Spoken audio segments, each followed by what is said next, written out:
Good morning, traders, and welcome to the FX Large News Gig. Look at the markets for the next couple of weeks, from both technical and fundamental viewpoints. Looking at the US dollar majors, we can clearly see dollar weakness right across the board.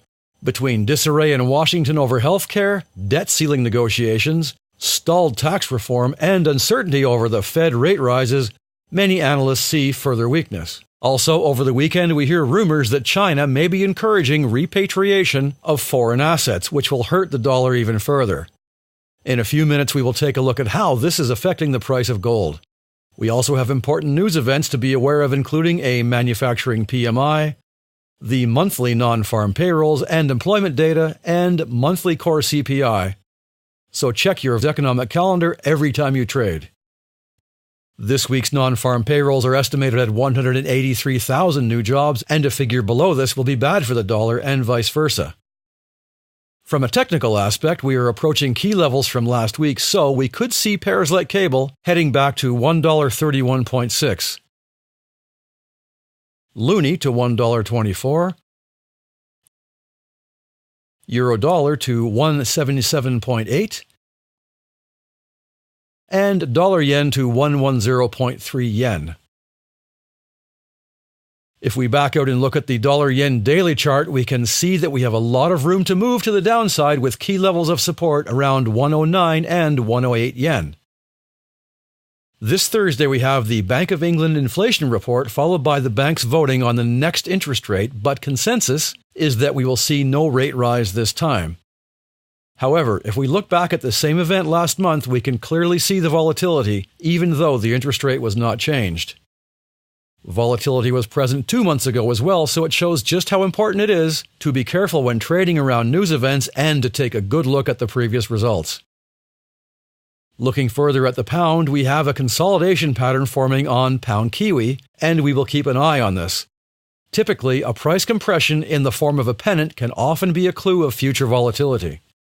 In this case, we have key levels at $1.74 and $1.76.6, so we have room to move either way. Keep in mind next week that we have a New Zealand interest rate decision. Over the last few weeks, we have seen euro strength against the dollar, yen, pound, and Swiss franc, and weakness to neutrality against the Aussie and the loonie. Specifically, on Euro-Aussie, we have a very strong ascending triangle forming to a key level of resistance at $1.47.5. A breakthrough resistance or this lower trend line could see a big move either way. Crude oil has been on the rise for over a month now and has hit a key psychological level of $50 a barrel.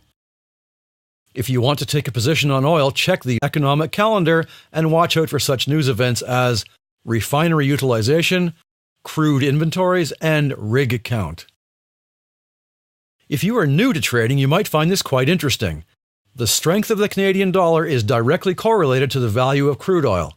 So, if WTI increases in value as it has this month, dollar CAD will head to the downside, indicating loonie strength.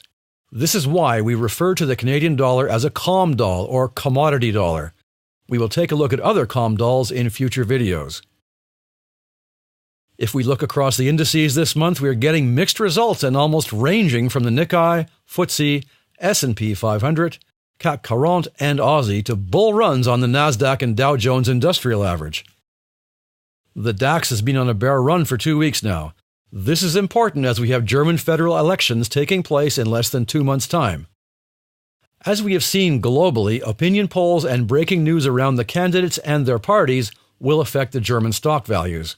Combining this with the recent woes of Volkswagen, Daimler, and BMW regarding emissions, the DAX may not behave as the other indices. Finally, let's take a look at gold. The precious metal has been ranging pretty much all year and is currently on a bit of a bull run, most likely based on the US dollar weakness. Our next key level of resistance appears at $1,294, and we may just hit that again, barring any major changes in the US dollar. If you are a fan of technical analysis, you may like the strategy of trading gold on the daily chart using Bollinger Bands and stochastics. Backtesting shows that where price has breached the upper or lower band, and stochastics have crossed and returned over 20 and under 80 respectively, your success rate may be quite high.